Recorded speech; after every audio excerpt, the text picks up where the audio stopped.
Good afternoon, Louisiana, and welcome to Bayou Bets for Thursday, December the 29th, our last show of 2022. I'm Zach Ewing along with Jim Derry. He's playing the radio. His phone's ringing. Who knows what the hell's going on over there? Phone. We're live.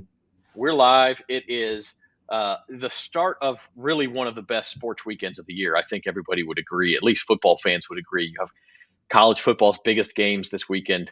Of course, outside of the biggest game, the national championship. You also have NFL penultimate week. Shika says hi. We say, I hope I'm pronouncing that right, but we say hi back. And we're here to break it all down for you. Of course, we've got basketball to talk about too. We were at the Pelicans game last night, Jim. Fantastic atmosphere. They're really building something. I mean, I don't want to be the guy who gets starry-eyed, but they're building something over there.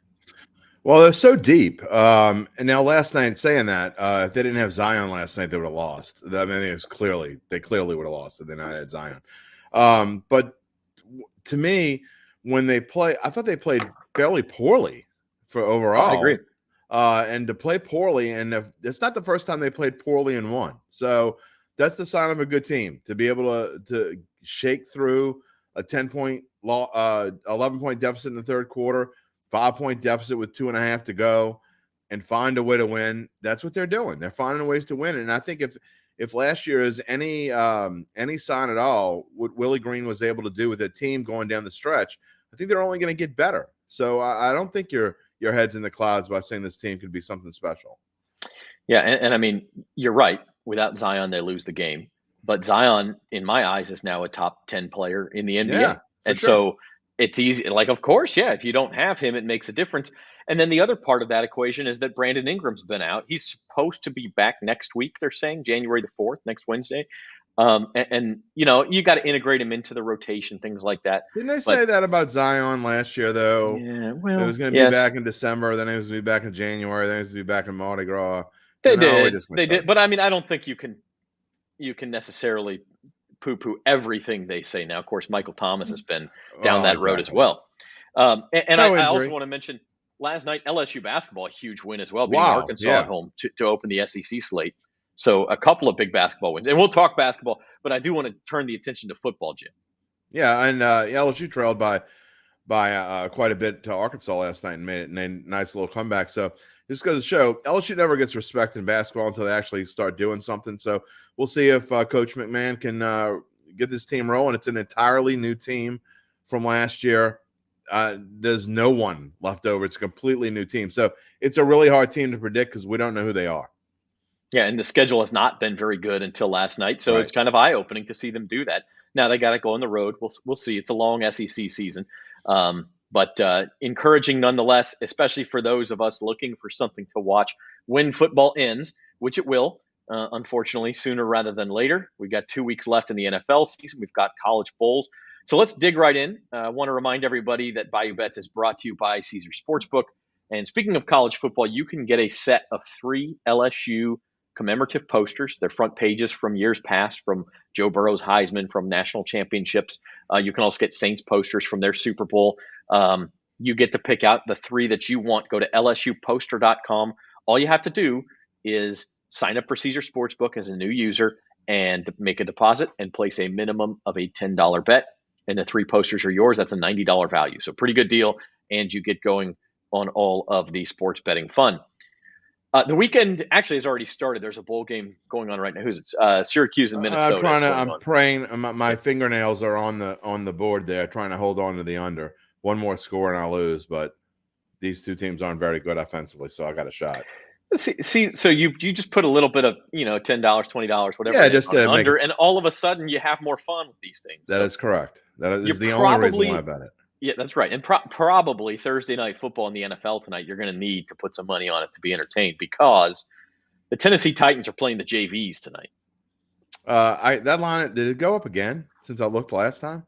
It is 14, yeah. That is insane. Full 2 touchdowns for the Cowboys. Look, I wasn't going to bet on this game, but they're like giving me no choice now. You keep putting money on the Cowboys. Vegas doesn't lose. You know how much money Vegas is going to lose tonight if the Cowboys win by more than, say, 12? I think it's an automatic Titans pick. And just to update, Jim, it did at Caesars, it ticked back to 13.5 just in the last 20 minutes. It was Probably, 14. You see I at the mean, bottom of the screen around 2 o'clock, it was 14. well, I mean, you told me you got it at 9.5. I mean, there is no reason for someone like you who I got a lucky parlay in before we found out that Derek Carr wasn't playing. So there's no reason for you not to want to try to middle it right now. Yeah. Well, and that was my strategy is wait. I got Cowboys minus 9.5. Let the Cowboys take a 7-0 lead in this game, maybe a 10-0 lead. That line's going to be 17, 18, 18.5 points. That's a nice fat middle for me to hit at that point, especially because the Cowboys have something to play for. But as you point out, it's really. not, they have maybe a 5% chance of winning the NFC East. They have, I think it's lower than that. I think they have a lower chance of winning the NFC East than the Saints do with the NFC South, and that ain't good. If you look at 538, it's almost exactly the same. It's 3% each way. So it's very small chance. But having said that, if you're the Cowboys and you still have a chance of that home playoff game and even the bye, you can't just sit everybody. I mean, you have to go for it.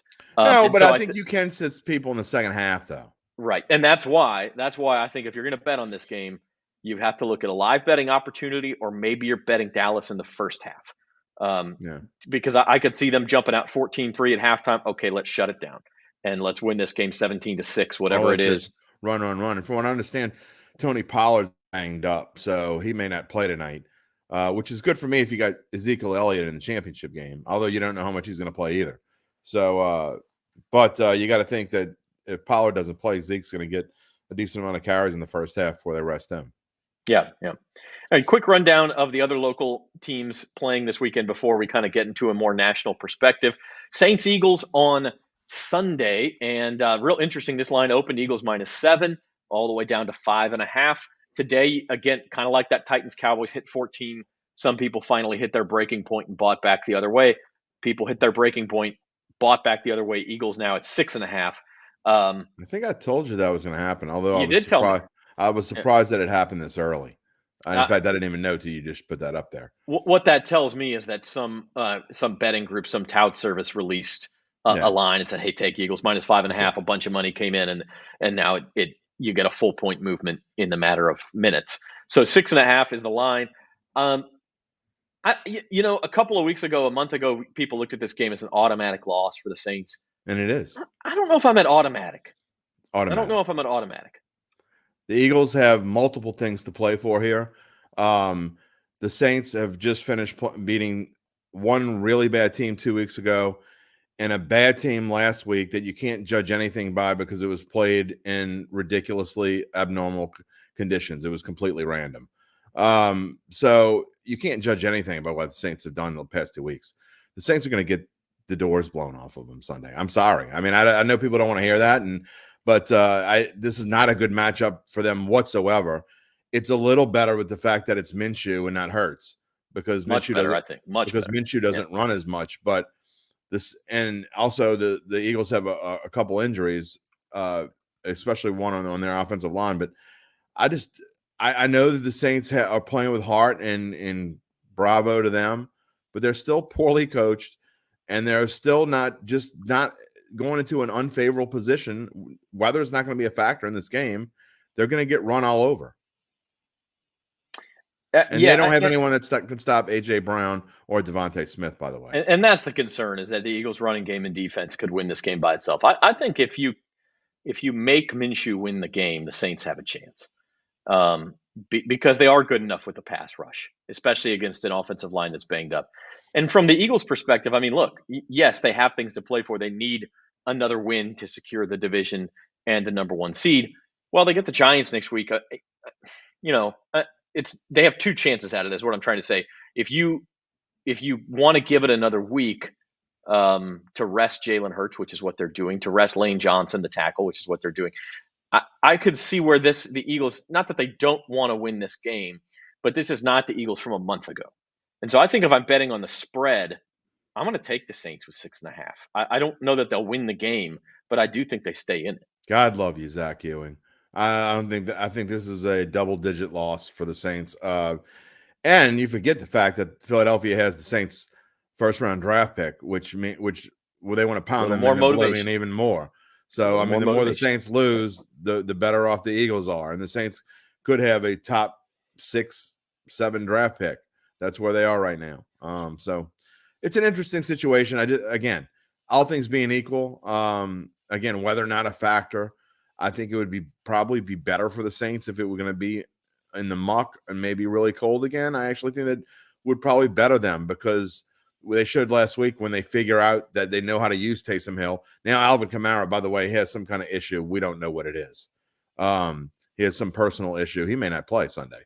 And if he doesn't play, that's another major problem for the Saints. It could be why the line ticked up. Maybe somebody knows something. But something going on with Kamara, that's a whole another story we'll talk about in the offseason. I got a feeling that next Sunday's game on the 8th is the last game with Kamara in a Saints uniform. I think that's going to happen. I think that they have to find a way to exile him out of here because he either doesn't want to be here or his personal problems have affected the way he's playing the game. Can you hear me, Jim? I can. Can you hear me? Oh, yeah, I can hear you. I don't know. What would it be the last show of the year without a couple of technical problems? Yeah, of course. So that's where we're at. Yeah, I hear what you're saying. Look, this could go south for the Saints in a hurry. I do think it's unfair to say last week was random and doesn't count for anything on your part. I don't think that's fair. I think that was a high character. I mean, you don't think it's fair? No, I do not. Look, a week ago we were sitting here saying how the Saints were going to get killed because of the conditions, and that meant Nick Chubb was going to run 40 times, and there was no way the Saints could stop. Well, they did. So let's give him some credit for that.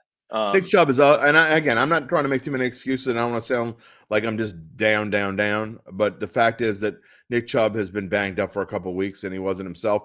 Now that goes to Kevin Stefanski not using Kareem Hunt enough, and putting too much on Deshaun Watson, who, frankly, the Browns were better off with Jacoby Brissett. And that's just the facts.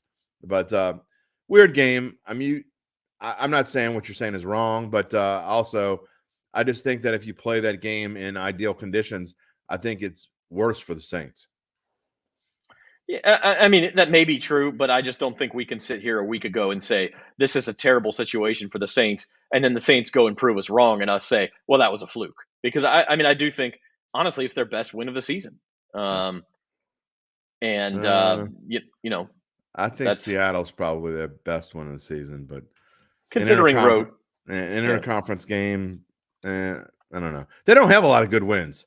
That's the problem. I mean, and it's we talked about this. I think we were on the air together about talking about this. But how different would this whole season be if they had just hung on against Tampa Bay? Oh. They'd be in the driver's seat right now. It's insane. It's insane how that one slip, letting that game slip away, changed the entire season. Mark Ingram steps out of bounds a yard early, and I know he was hurt. I get that. But if he's in the game and he's in that situation, you can go out of bounds 1 yard later and then throwing on 3rd and 1. And then, of course, everything that happened after that. But it's the ultimate coulda, woulda, shoulda in a season full of them. So that's where we're at. Well, and he fumbled in the first Tampa Bay game that changed the entire to me that Saints were driving. They win either one of those games. It's the same thing, and they should have won both of them. Yep. We'll circle back and talk the rest of the NFL Week 17 slate as well as the college football playoff. First, real quick, getting to LSU Purdue. This line is finally stabilized a bit, Jim. LSU 14.5-point favorites on Monday against the Boilermakers. Yeah, I know Purdue's quarterback's not playing, and they have a bunch of opt-outs, and this is just such a weird line. To me, it is a little bit high. 14.5 is just a little bit too high for me. I would probably take the Boilermakers if I were forced to play, but it's kind of like I said before, it's really more of a no play. I just don't see how you can take either side. LSU is playing well, has been playing well. Jaden Daniels is going to play in this game. But when did they take their foot off the gas if they get to a certain point? So if anything, I'd probably lean under more than I'd lean to either team, but I'm not giving 14.5. Yeah, or again, a first half bet situation. If you think LSU is going to come out, put their foot down, get up by 10 at halftime, and then the 14.5 just gets tricky at the end of these games. At the same time on Monday, the Cotton Bowl, just totally unfortunate these games end up at the same time. Yeah, it's ridiculous. But USC, a 2-point favorite over Tulane. I think I speak for us both, Jim. We're surprised that the line never went up. I thought it would at least hit the 3. I really did. I did too. And honestly, I was so strong about it when it first popped up. I'm talking about like within a minute or two of it popping up. It popped up at 2.5, and I couldn't bet it fast enough because I just assumed it was going to go to 4 or 5, maybe 6. And then all the talk of was Caleb Williams going to play it dropped down to 1.5, and I'm like, okay, if he says he's playing, it's going to go back up. But it looks like he's going to play, and it never moved. So I don't understand it at all. The only thing I can think of is there's just not a lot of betting period on this game. It's probably a pretty quiet game as far as betting fronts go. Yeah, I think that's a good point. I mean, I think if you look at the rest of the weekend between the NFL and the other college games, Tulane USC, it is the Heisman winner, but quite frankly, like it just doesn't get people excited like the Rose Bowl does, or the Sugar Bowl's got a terrific matchup. In fact, let's show some of the other games here. You see the Sugar Bowl, K-State, Alabama. Really probably the next 2 teams in line to make the playoff. I don't know if they were actually 5th and 6th. Clemson might have been in there, but clearly 2 very good teams. K-State, the Big 12 champ, over TCU. Alabama's Alabama, so we know that. And then the Orange Bowl tomorrow night. Interesting, like if that game had been a month ago, the line would have been flipped. Tennessee would have been a 6-point favorite, but Tennessee, Hendon Hooker's injured, he's out. And Clemson finally went away from DJ Ugalele, who was struggling so much, and they went to what's his name? Plotnik? They're freshmen. They're highly touted freshmen. I'm sure we'll all know his name here in a year. And so Clemson, a 6-point favorite tomorrow night. Yeah, and I find it interesting. 2 lines that have drastically changed in the last 8 hours. Clemson is bumped up from 4.5 to 6, and Notre Dame's going up from 2 to 3.5. So I don't know. Do you know some news that I don't? Did anybody opt out from South Carolina or Tennessee? Yeah, I think there was a South Carolina opt out, a receiver maybe. Okay. It usually doesn't change the line 1.5. Yeah, I don't know. It might just be again some releases by by one of these tout groups, these betting services, and people move the line. But look, I like the game tonight too. Texas-Washington, I think, could be a fantastic game. Where it could be. Yeah, I like Washington in that game. I know it's basically a home game for Texas, but I like Michael Penix and the fact that he's going to play, and he's been so good. I'm interested to see how he does against Texas, and that should be a fun game to watch. I think the best play on this board is I think Clemson, and I know that Spencer likes to talk about Tennessee, and they're still Tennessee, but all the things that have happened to him, I don't know that they care.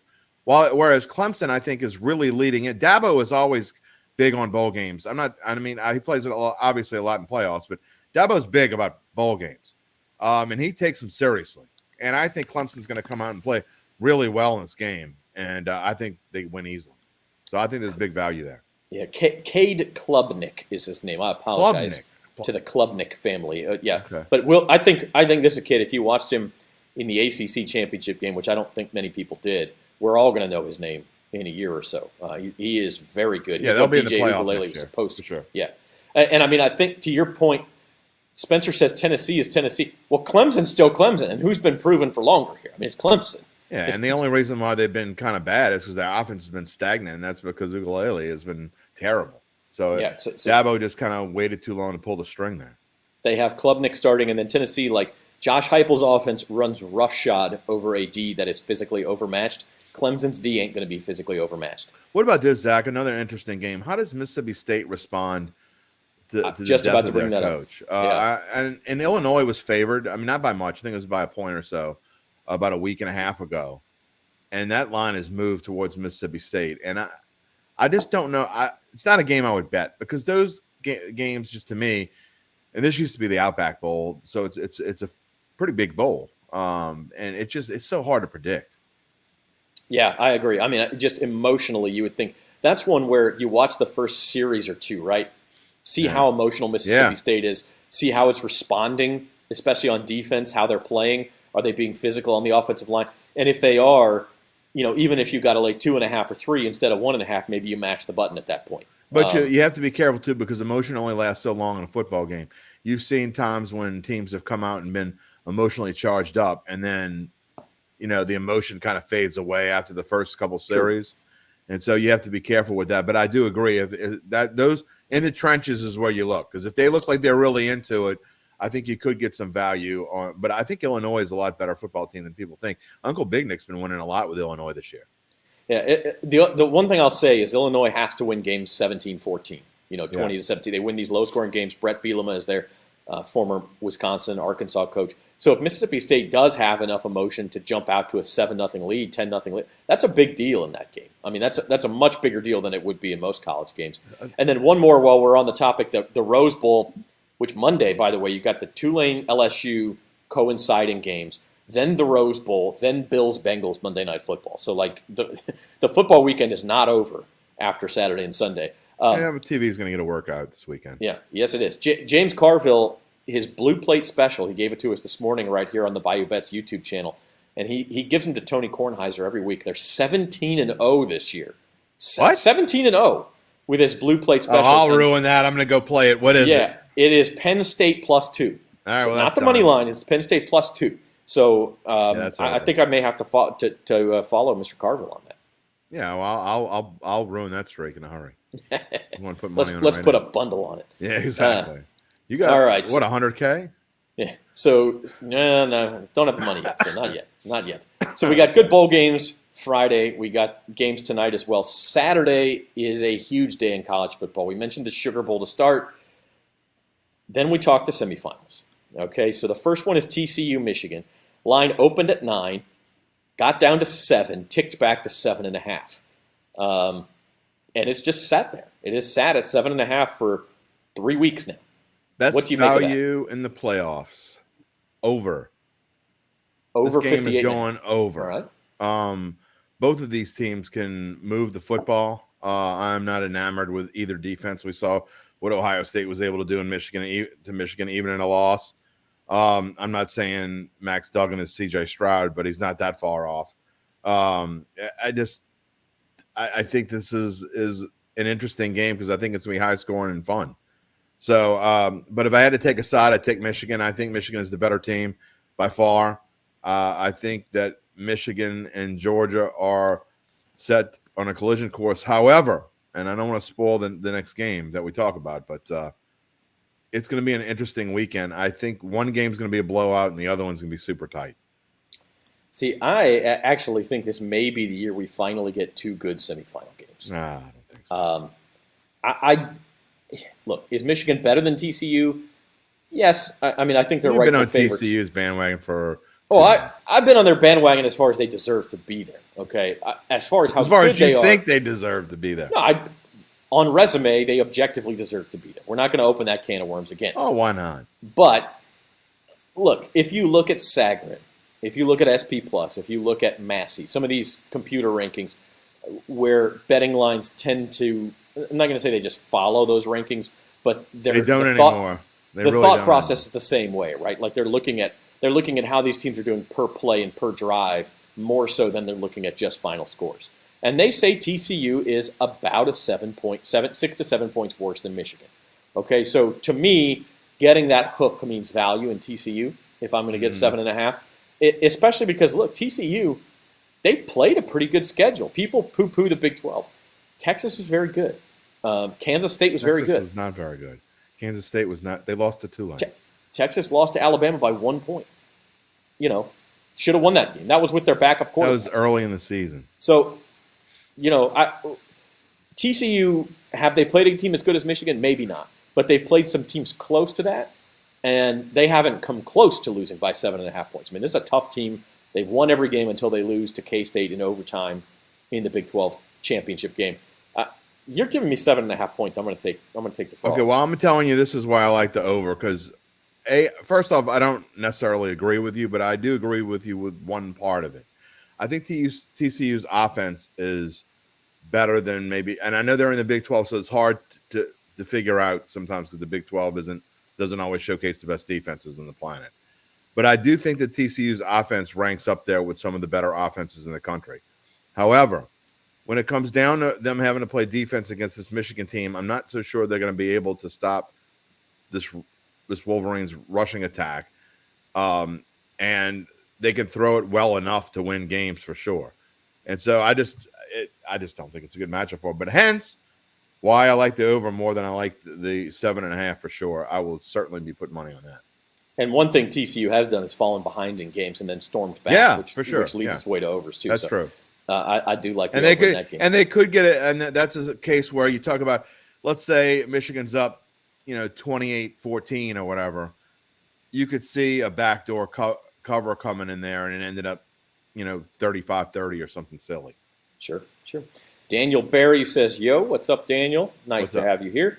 The Peach Bowl after that, that's the nightcap Saturday. This one's going to go East Coast anyway, right up to the New Year. Georgia's a 6.5-point favorite. I'm not sure where we got this idea, Jim, that Georgia's just going to roll everybody in sight. I understand they're good. I understand they're the rightful number one team in the country. They did not impress me that much against LSU. They didn't. You look at the rest of their schedule. They have a great win against Tennessee when Tennessee was still full strength. But again, Josh Heupel's offenses don't work that well when they're outmanned physically, and Georgia, of course, did that. And so outside of that, Georgia's schedule just not all that impressive. And here comes Ohio State, by far the best offense they've played, outside of Tennessee maybe, but a different kind of offense, a different level of quarterback. I think 6.5 points is an awful lot here. Hold on. I'm looking for my alcohol. I thought I had some alcohol up here. It's gone.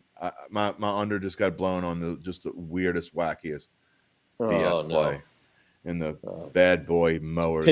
Pinstripe bowl. Bad boy beat. Bad boy beat, whatever you want to call it. At least Minnesota's still covering the 7.5 that we laid earlier. Not that I have any money on that. But anyway, I'll be all right. Don't worry about me. All right, okay. Back to Ohio State. I agree with you. I think that I've been saying all along that I thought that of the top 10 or 12 teams from about October on, the worst matchup for Georgia was Ohio State. This is an offense that can probably find a way to move the ball against this Georgia team. I'm not sure why this over is that high. That's really high. 62 is kind of obscene to me. Georgia's defense is really good. Now, Ohio State presents problems because I think C.J. Stroud presents a weird set of problems that Georgia maybe hasn't seen this year. So, while I do think that the Bulldogs will win, and I think they will blow the doors off of Michigan, if that's who it is, or TCU, in the national championship game. And frankly, if Ohio State wins this game, a rematch with Michigan, they're licking their chops. They will destroy Michigan if they play them again. But that being said, I don't want to jump the gun. I think this is going to be the best game of the two for sure. And I also think it's going to be one of the better games of the whole bowl season because I think it's going to come down to the wire. I think, remember when Ohio State and Clemson played a couple years ago, and that was like 21-18 or something like that. It was a really tight one. I think this is a similar type game, a similar type score, and I think it's going to come down to the end. I don't know if I think it'll be more than 39 combined points, but I'm not necessarily saying 39. I mean, I wouldn't bet a under 42. Let's say that, but I do think it's going to be lower scoring than people think, and I certainly like the under in the game. Yeah, I just think I'm a little gun shy. 23 or something along. Yeah, I'm a little gun shy betting it because I think Ohio State has not done well on the big stage, quite frankly, under Ryan Day. I mean, they did beat Clemson in the semifinal. No, they lost to Clemson in the semifinal. They lost to Clemson in 2019. That's correct. Right, when LSU. No, they beat them in the pandemic year, right? And they made it to the championship game. They did not. Yeah, 2019 was they lost to Clemson. That's the game I'm talking about. Yeah. And then Clemson went on and played LSU and lost to LSU in the national championship. I'm talking about the next year, 2020. Clemson beat Ohio State beat Clemson, then lost to Alabama. Lost to Alabama, yeah. But outside of that, the losses to Michigan and the playoff losses, and I'm a little gun shy about backing Ohio State in the big game because they have not performed well. But I do think there's a little bit of a feeling permeating this thing of Ohio State doesn't belong in the same field as Georgia, and and that's dangerous when you give a team that kind of motivation. A good, talented team like Ohio State. I really do think I think there's a chance at an outright upset here, and I like the Buckeyes with the points for sure. It would not surprise me if Ohio State won this game at all. In fact, I may end up going to put a money line bet on it because I do have I have a ticket from Michigan from about 6 or 7 weeks ago. I don't think it's going to win, but I don't even remember what it was something in like 20-1. So, I like that. At least I'll be able to have that to hedge if Georgia were to win this game. But I may go put a little something on Ohio State future. I think. Well, if you like Ohio State to win this game, to your point, you go bet them plus 350 to win the championship. Yeah, right, exactly. Because they are, they will be favored against either TCU or Michigan, even though they lost that game. They will be favored. That's good value. That's the best value you're going to find for sure. And very odd, it appears that Ohio State Georgia is off the board. Oh no, here it is. Okay, I'm sorry. They're plus 215 to win this game against Georgia, plus 350 to win the championship. So if you like Ohio State to win this game, plus 350 to win the championship, not bad at all. You could have had them before championship weekend at 50-1. Yeah, because nobody thought they were going to get in. Yeah, that was the bet to make. But it really was too, and it's not just hindsight. I mean, that really was the bet to make. I don't know how I didn't notice that, but I should. Yeah, because there was a very real chance they were going to sneak in. Either way. No question. It wasn't like a lot of things had to happen for them to make it. I mean, just a couple things, and they happened. So, and that's the weird things that happen in college football for sure. I mean, you couldn't have told me 50-1 was a bad price then. So yeah. Why I bought Michigan 6 weeks ago. And it went from 50-1 down to like plus 750 overnight because so many people pounded in that. Yeah, that was the bet to make. So we'll keep our eye open for those in the future. That's kind of what we got. But just because you miss one boat, though, doesn't mean you have to miss another one. I mean, I know, people a lot of time, people say, well, I didn't get him at whatever to one. I'm not going to bet him now. Well, that's dumb. Just because you missed one, if you still get good value, bet it. And I think that the plus 350 is good value now. I think if they play this whole playoff, that's how you look at it. If they play this playoff 4 times, would Ohio State win at least once? And I think the answer is yes. Yeah. And Georgia, look, Georgia's undefeated. They weren't undefeated last year. They won the SEC, which they didn't do last year. I don't think this team is as good as last year's Georgia team. No, they're not as good, but I think Stetson Bennett is better. And I think they're still the best team. Yeah, for sure. And they're still the best team. They're going to win more often than not in this game. But I think there may be some value in Ohio State. And with the 6.5 points, I like the Buckeyes. I like the spot that they're in. All right, Zoe, nothing to pull out there. We're in agreement. Yeah, that's kind of boring. Sorry. It's kind of boring. But we'll find something to disagree on here. NFL Week 17. I'm sure of it. I'm sure of it. Interesting games up and down the slate. You got to be careful. Again, we talked about the Raiders. Derek Carr is. By the way, before we get into this, Derek Carr a possibility in New Orleans next year? Yes or no? Yes, possibility. Is he a free agent? He is not a free agent. It would be but if the Raiders cannot find a suitable trade, he can be cut within 3 days of the Super Bowl, and they only suffer a $5 million cap hit instead of like a $25 million cap. By far better than anything on the Saints roster right now, quarterback. So here's the question. If it comes down to a trade, what would you be willing to give the Raiders? They don't have a lot to give. That's the problem. Would 2 second-round picks be enough this year and next year? Oh, you can't give up 2 second-round picks for Derek Carr, in my opinion. That's too much. I think that might be about where you need to go. Well, you're also facing a problem of how much of his salary are you going to have to eat? Because the Saints are in a really tight spot. I don't think they can afford much more than about $7 or $8 million for a quarterback. I mean, that's sad to say. Are you going to be able to get Derek Carr for $7-8 million? Close. It depends on how much the Raiders want to eat. So if you make a trade with the Raiders team, the possibility is you try to see if Sean Payton's going to sign somewhere else and get that pick. I don't know. It is a possibility, but I'd put it a bigger possibility than Tom Brady and Sean Payton coming to the Saints, which is almost nil. Well, that's the other rumor du jour. Almost we'll see. I think more likely the Saints use their 2nd or 3rd round pick on a QB who may be like a sleeper, like a Max Duggan, a Hendon Hooker coming off injury, a Jake Haener at BYU. Yeah, maybe something like that. Look, here's the deal with the Raiders. Derek Carr's cap hit next year is $32.9 million. Excuse me, it's $34.8 million next year. But if they cut him, it's only $5.6 million. So they could save almost $30 million on their cap. I don't know what that translates to. The dead cap money is only $5 million. If they cut him, the dead cap is 5.6 on the Raiders. Wow. If they keep him, it's $34.8 million. Well, that's an easy cut then. And so that's the thing. If they don't trade him, if they don't get what they want, they cut him. The question is, I Doesn't don't know. get claimed. He's not going to get claimed because no one's going to claim him at that price. Yeah, if he gets cut, then is his cap number? No. Again, what could you get him at? His cap number is nothing if you don't claim him in the waiver period. You then after he clears waivers, which he would at that price, you'd have to wait until after he clears it, and then you just negotiate with him like you would any other free agent. Very interesting. I don't know that he would sign for less than $10 million, and that's probably the Saints' limit because you got to remember too. They're also going to have dead cap space when they cut Jameis Winston. He's going to cost them about $8 or $10 million, I think. Yeah, and Derek Carr also a full no trade clause, so he can basically pick where he would want to go if they do trade him before that. So it becomes kind of tricky for the Raiders and for anybody trying to sign him, but something to keep an eye out for. I don't think they're going to have a choice. No one's going to trade for him at that salary. They're going to have to cut him. I just don't. I don't see any unless they eat some of the money. No one's giving up a first-round pick, certainly. No. NFL Week 17, that's the Derek Carr argument will extend into the offseason, I'm sure.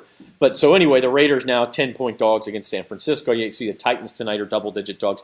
So we're getting into that time of year where people are resting starters, and you've got to keep an eye on situations, both because of injury. That top one, perfect example, Tua Tagovailoa will not play in that game. Dolphins are underdogs in New England. It's the Teddy Bridgewater show.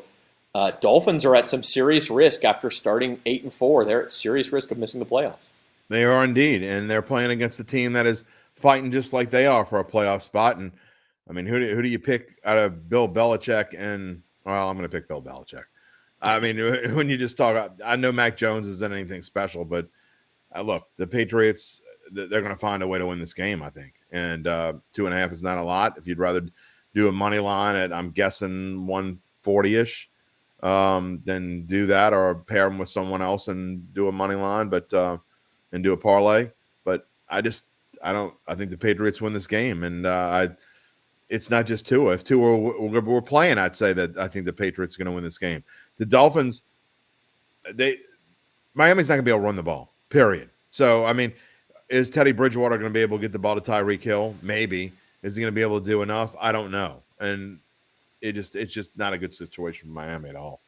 Yeah, the money line minus 160 for New England. 160, there, by the way. Little pricey. You might want to parlay it with someone else. Yeah.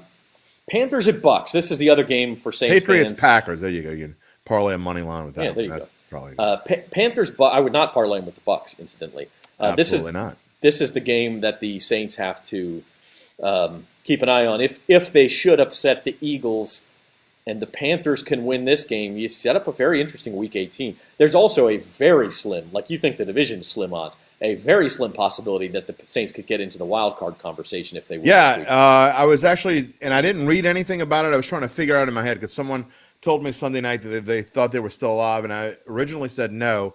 Then I started thinking about it, and I think that and I haven't read anything, but I think that if the Giants, Commanders lose twice, the Packers lose once, and the Lions and the Packers play each other next week.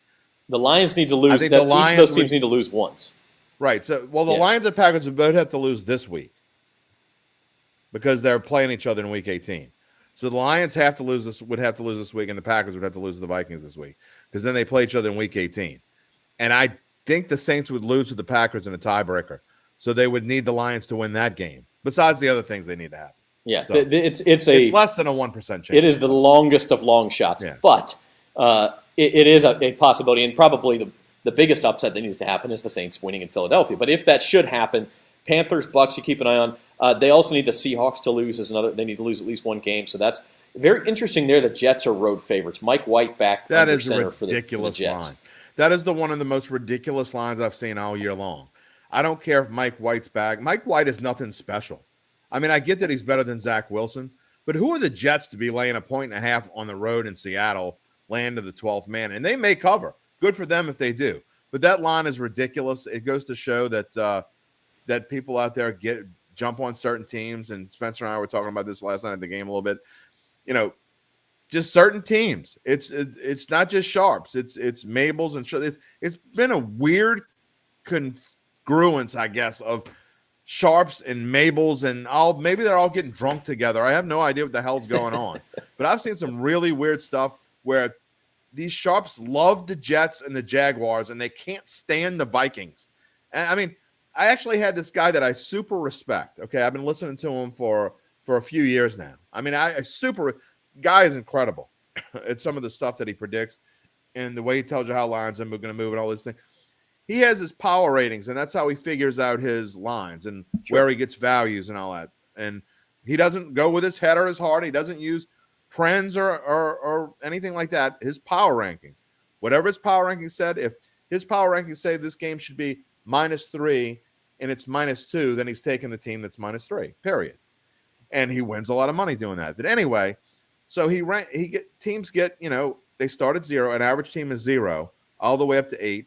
Or all the way down to -8 or sometimes -10. He's got the Vikings as 1.5 points worse than an average team. And this is not just him. This is the consensus thought of Sharps all over. They hate the Vikings. And I get that they haven't been great and they play a lot of close games, but they've been winning. They're 12-3. When are you going to give them credit? I mean, I hope they go in the playoff. I sincerely hope. I've never liked the Vikings throughout my life. I don't know why. I just never liked them. But this year, I hope they win the damn Super Bowl. I think I have a small ticket on. I hope they win the Super Bowl. And then what are the Sharps going to say then? That's the luckiest team ever to win the Super Bowl. They won the damn Super Bowl. Who cares? Hey, if the Sharps knew everything, there'd be no such thing as sports betting. There's no doubt about that. They put everybody out of business. So they don't know everything. Vikings 3.5-point dogs against Aaron Rodgers, who showed up on the injury report with a knee injury this week, still favored by 3.5. Vikings don't have a lot to play for, though. And it's the frozen tundra in December, and like you say, Packers need to win, so makes some sense. That's not as ridiculous as the Jets line, and so I kind of strayed from that. But to me, the Seahawks should be favored. That's WTF, wrong team favorite. Yes, Seahawks have been iffy lately, but we'll see. So have the Jets. I mean, what are they? Won like true. 2 out of their last 6 or 7? People do love them some Mike White. Yeah. Let's talk real quick the game at the bottom, because our next Bayou Bets, by the way, will not be until Tuesday. We're skipping Monday since it's a national holiday following New Year's Day. Bills-Bengals Monday night, after a string of terrible Monday night games, so we get a brilliant one. Bills at Bengals could be AFC Championship game preview. I mean, obviously the Chiefs are involved, and some other teams could get involved in that, but it's certainly a possibility. Really interesting. Bills only favored by 1. And the Bengals have covered a bunch of weeks in a row. I feel like this might be the week that snaps. Josh Allen struggled a little bit, but I think Buffalo comes out and makes a statement. Well, here's what's going to happen. The Bengals win this game. This is a divisional round preview, kind of like Chiefs and Bills last year, because the Bengals and Bills will be 2-3, and they'll be fighting to go to the AFC Championship game, and the Chiefs will cakewalk their way to the AFC Championship game if the Bengals win this game. So the biggest Bengals fans on the planet are not in Cincinnati. They're in Kansas City this weekend. Trust me. So I think the Bills know where they stand. And when it comes down to it, I don't think the Bills are the best team in the AFC. I still think the Chiefs are. I still think the Chiefs are going to go to the Super Bowl. However, that being said, I don't think the Bengals have issues still. And we've seen them. We saw it last week. They jump out to a huge lead against the Patriots and almost blow it. Had no business blow. I mean, Burrow had 290 yards passing in the first half or something, and then just went dormant. And the Bengals have issues on their offensive line again. I think Burrow's going to have issues. I think he's going to get sacked. I think the Buffalo defense is going to show up to play. I think this is one that barely missed my best bets. I'm betting against Joe Burrow. You do that at your own peril. So I didn't put it in best bets, but I really like Buffalo here. Yeah, I kind of do too, even on the road. It just feels like Cincinnati's due for a bit of a letdown. It almost happened last week. It could have happened. It almost happened against Tampa Bay, and the turnovers bailed them out. So they're kind of running out of luck. So We'll get to our best bets here in just a second. I do want to take one step back to basketball. And Zoe, bring yourself on camera here if you would. I want to hear your thoughts on the Pelicans. Zoe went to her first Pelicans game last night as well. Amazing game. Zion, 43 points, including a tie-breaking dunk with 38 seconds left, and then the game-winning free throw with 4 seconds left. Pelicans, Jim and I talked about it at the top, Zoe. Number one, a fun team. Number two, a good team. It is, and I believe it was one of the first few times I appeared on the show. I think Spencer and I were both in agreement that they were a top 4 contender in the playoffs, and if Zion stays healthy and everyone else stays healthy and can play strong from the jump, they should be able to do that. But as you guys noticed, they played horrible, and Zion single-handedly won them the game. So it can't just depend on one person, but nevertheless, they're still a fun young team to watch with a lot of potential. Yeah, Minnesota's got some problems. There's no doubt about it. And outside of Zion and Trey Murphy played real well, but outside of those two, was not a banner night. But you see, like, you talk about missing the boat, Jim. The boat's gone on all things Pelicans, unless you think maybe Zion for MVP. Yeah, I already got that. 25-1. Yeah, I agree. There's no value at 18-1. Still, there's no value at 7-1 to win the West. Maybe the best regular season record at 25-1. I mean, how far are they behind? Who's number 1 in the East? I think Boston. They're only a game and a half behind Boston right now, or something. So there's, the Pel schedule does get more difficult. They've only played Denver once. They've got to play them. They played Phoenix. They're done with Phoenix, right? Yeah, they're done with Phoenix. Still, I don't think they've even played Memphis yet. Their first game against Memphis is on Saturday, so they've still got 4 with them. And they're about to play Philly. No, they played Memphis once already and lost. Did they? Pretty bad. Okay, but coming up, they play Philly at home tomorrow. Then they play at twice. Memphis, then at Philly, and then back home to face. I think it's Houston, but then the Nets, and then they got a trip to Boston. I mean, the schedule's going to get real tough. But here's why I think this is a good value. It's like I said earlier. If Willie Green does what he did last year, and I agree, and I understand it was a different team. Zion wasn't there, and he was just trying to, create this chemistry, which he was able to do. But I think the Pelicans could be one of those teams that gets better as the season goes along, and they're already pretty damn good. So, I mean, if they get better as the season goes along, I mean, who knows what the ceiling is for this team? I think 25-1 to have was it 25-1 to have the best record in the NBA? Yeah, 25-1. I think that's a great. That's the only value there. Maybe. I think even Zion at 25-1 is maybe a little bit of a value, but I got it at 35-1 about 3 weeks ago. That number's only going to go down as well. All those numbers you see on this board are going to go down, except maybe Southwest Division, because I do think them and Memphis are what and what, and I think that they will kind of stay what and what throughout the season. So other than that, the other 4 numbers on that board are going to go down. If you want to bet anything Pelicans, do it now. Yeah, the Southwest Division is interesting, plus 120. If you consider it a 2-man race, maybe there's some value there because it should be 50-50. Could Dallas get involved? They're pretty far back now. They're like 6 games back. Not unless Dirk's going to do 60-20-10 all year long. Dirk. That was insane. I mean, Dirk. Did I call him Dirk? I'm sorry. Wow. Doncic. Luka Doncic. Yeah, putting on an amazing show. The other thing, Zoe. Dirk was there, and he passed up one of Dirk's records, yeah. So that's what screwed me up. Zoe, the other thing in the basketball world, in the college basketball world, LSU men, a huge win to open SEC play against Arkansas last night. The women open SEC play tonight. Mm-hmm. LSU women 10-1 to win the national title. They're like the 4th choice at Caesars. By the way, and we are brought to you by Caesars Sportsbook. But if you South Carolina 1-8, if you shop around, you can find an LSU plus 2,000 to win the national title in women's basketball. So South Carolina minus 400. Lower, like it's not really. 20, it's not that bad. Maybe 125. Yeah, it's like I think they are odds on, but it's not -4. They're actually plus 125. Oh, really? Well, that sounds like a value. I don't even know enough to know, but I just know that it's Carolina plus 125, Stanford plus 400, Ohio State plus 800, and then LSU at 10-1, followed by UConn 12-1. So, but on the men's side, they don't have SEC women's odds, but the men's odds. Interesting. You see, LSU is the 5th choice, even with Auburn there after the big win last night. Zoe, what do you expect from the LSU men? Jim and I talked about a brand new team. Yeah, I expect there to be some growing pains since it is a new team. I also have the expectation that in some games, like if I haven't looked at their schedule, but if LSU men play Alabama, Tennessee, or Kentucky, those games will either be really hard to watch because they're going to get blown out, or they're going to do their job and keep the games close. I hope, and I'm cautiously optimistic that they'll do well and they'll keep up with the women's side, but SEC men's basketball can sometimes be a dice roll because not North Carolina. Kentucky will almost always be there, and Alabama is coming up as well as Tennessee. Like I wasn't expecting those two teams to be that good this year.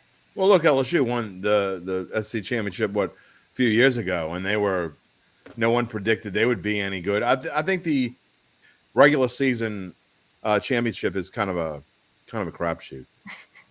You could take 4 or 5 teams, and any of them could win it. It's less of a crapshoot than the tournament, but that's why we love the tournament. By the way, Tennessee, number 3 in Ken Palm's efficiency rankings, behind only Houston and UConn, and number 1 in adjusted defense. You love you some Ken Palm. Oh, baby. I love Ken Palm. And by the way, the number 2 team in adjusted efficiency offense is listed at 19-1 here. Beat Kentucky last night to open SEC play. So, go other Tigers. Go other Tigers. Yeah. You snooze. You snooze, you lose. And Mizzou wins. So, there you go. All right. Zoe, before you go and we get into our best bets, what's your pick for the big weekend? What you like? Oh, boy. I'm really excited for these semifinal games. Me personally, coming from a Big Ten school, Big Ten family, I would love to see him play Ohio State. Northwestern, sort of. Don't be mean. I mean, I can talk about other great things about Northwestern. Anyway, I secretly want that, but I think TCU is going to get crushed. I'm also really annoyed that LSU and Tulane are going to be playing at the same time. Other than that, I really want Utah to beat the crap out of Penn State. So we have some support for the Big Ten and some not so support for the Big Ten. Okay. I have my standards. Yeah. All right. Fair point. Okay, big bucks. I'm going to go first because my balance is the lowest. I did win a little bit of money last week. I'm at 760. I think you're going to like my teaser, though, Jim. I made these picks separate. I try not to look at you and Spencer's picks. Yeah, I do the same. But we're going through the key numbers here. Yep. The Panthers at Tampa Bay, the Steelers at Baltimore, two teams that know how to keep things close, +9 and +8.5. We talked about Clemson against Tennessee tomorrow night in the Orange Bowl. It just smells bad for Tennessee from here. I really like what Tennessee did this season, but it just feels like one of those bowl games they're not going to get it done. I told you I was tailing James Carville and his Blue Plate Special, taking Penn State against Utah in the Rose Bowl. Thievery, isn't it? What's that? It's a little thievery, isn't it? What's a little thievery? You want to put Zach/Carville's big bucks picks. No, it's just one of them. It's just one of them.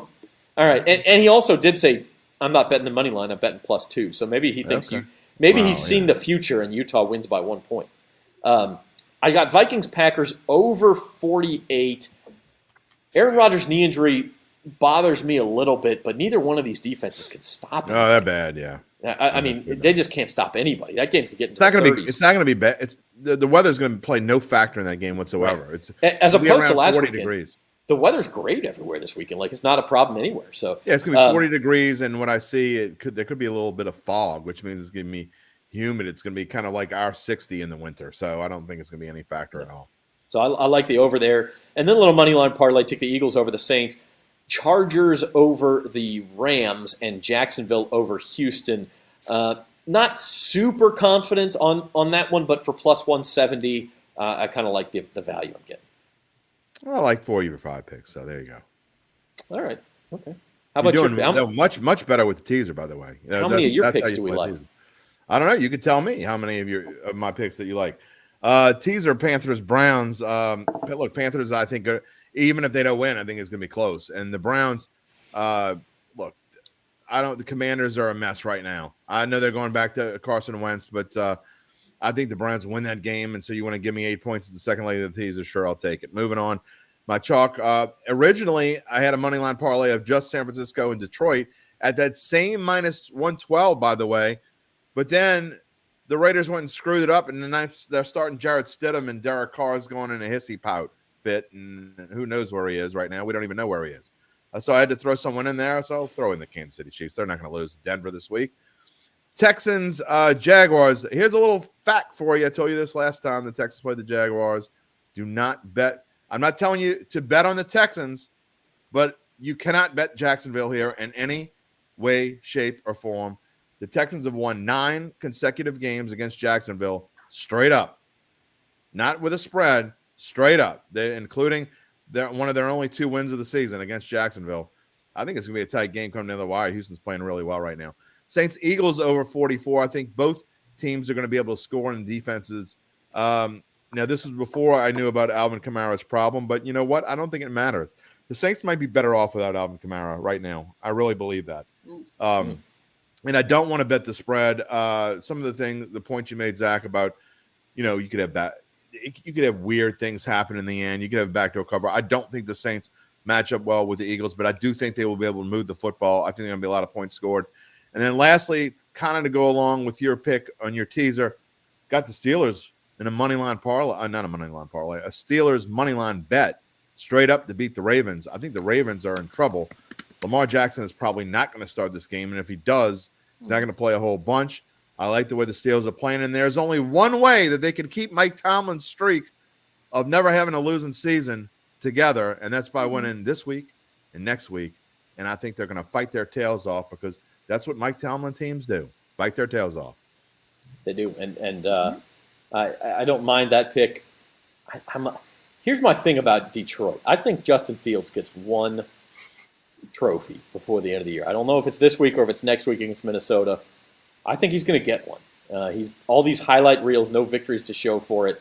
It'll kill Bears fans because they actually have a chance at the number 1 pick if the Texans were to win again. But here's the thing, though. Here's the thing, and this kept getting brought up by the Sharps about Houston and why they want to lose the game. They're going to lose on purpose. It makes zero difference whether the Houston or Chicago has the number 1 pick.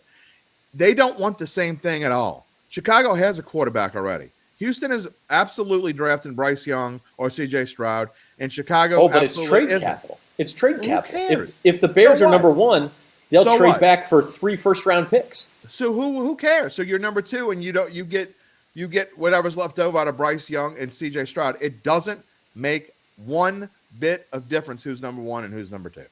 Right. That's why I will say that to lend to your point, though, and why I kind of backed off of Detroit a little bit and only put him in the way that I played him in the money line parlay. It scares me that the -6, I wouldn't play that at all because I don't necessarily disagree with you because I think both Chicago and Houston are going to play their tails off this week, and it wouldn't surprise me at all if Chicago won. So I don't love Detroit, but I do like them. If you're going to give me 6 points and put them in a money line parlay, I do like it then. Yeah. The Chicago won, it wouldn't be a shocker. I will accept that answer. Spencer the Guru is on vacation. Here are his big bucks picks. I like this pick, the Chargers over the Rams. I think the Rams, they kind of spent all the energy and all the excitement they had last week on Christmas Day. Trust the Chargers. I don't disagree. And Derwin James is not good. Hurt again, and he's got Lions over Bears. Their run defense is terrible. I'm nervous about that Lions-Bears pick. I just think the Bears are going to get one sooner or later. He takes the Panthers to win in Tampa Bay, 49ers Raiders under, playing off of the missing quarterback, and then teaser your leg with the Browns and also the Chiefs -6.5. I know that goes through the 7 there, but I don't. Not crazy. I don't like that. Chiefs only beat the Broncos by 6 a couple of weeks ago. So yeah, and it's hard to tell. It's always hard to tell when a team gets rid of a coach they obviously couldn't wait to get rid of. They have more issues than that because they don't like Russell Wilson either. But they could not wait to get rid of Nathaniel Hackett. And the defense said, screw you. I'm not playing this week. I'm tired of carrying this team. They didn't show up. So maybe they play hard this week. Maybe they don't. Who knows? But I don't like betting who knows games. Yeah. By the way, you talk about Alvin Kamara being out. Is this an Eno Benjamin game? Do we see Eno Benjamin elevated to the practice squad? I mean, from the practice squad and see what he could do? Eno Benjamin and David Johnson. Yeah, this is what it's come to. Yeah, Jim's tired. No. I'm tired of this season. Jim's tired. It's the end of the year. Jerry's here. What's up, Jerry? One more time. Jerry, you're late, man. Where you been, buddy? Yeah, Happy New Year, Jerry. Listen, we'll be back on Tuesday. No show on Monday for the holiday, but we'll be back Tuesday afternoon. We got Dad tomorrow. And we got Datitude tomorrow. Jim and Jeff Duncan talking Saints, Eagles. One more week of relevant Saints football, then at least mathematically relevant, right? But what are we going to talk about? What are we going to talk about all offseason? It's going to be this crap all offseason. I mean, the Pelicans. They're not getting good. I know we're going to talk about the Pelicans. Great. But, I mean, when it comes to football, I mean, what are we going to talk about? Damn, Jerry. Damn. Anything. He took a nap. Jerry took You know a nap. what, though? Naps. Oh, yeah. Shout out to naps. Naps are fantastic. Oh, yeah. So can't blame you there. All right, for Zoe Collins-Rath, our producer, and for Jim Derry, we'll see you Tuesday at 4 o'clock. And the fantasy roundup will then be next Wednesday at 2 o'clock. We'll talk some player props, DFS, things like that for the final week of the NFL season. R.I.P. Pele, by the way. Yeah, that was R.I.P. sad. Pele. But he lived to be 82, so. Got to shout out the GOAT of GOATs. So No question. That's it for us this week. That's it for us this year. We'll see you Tuesday. Happy New Year, everybody. We'll talk soon. Happy New Year.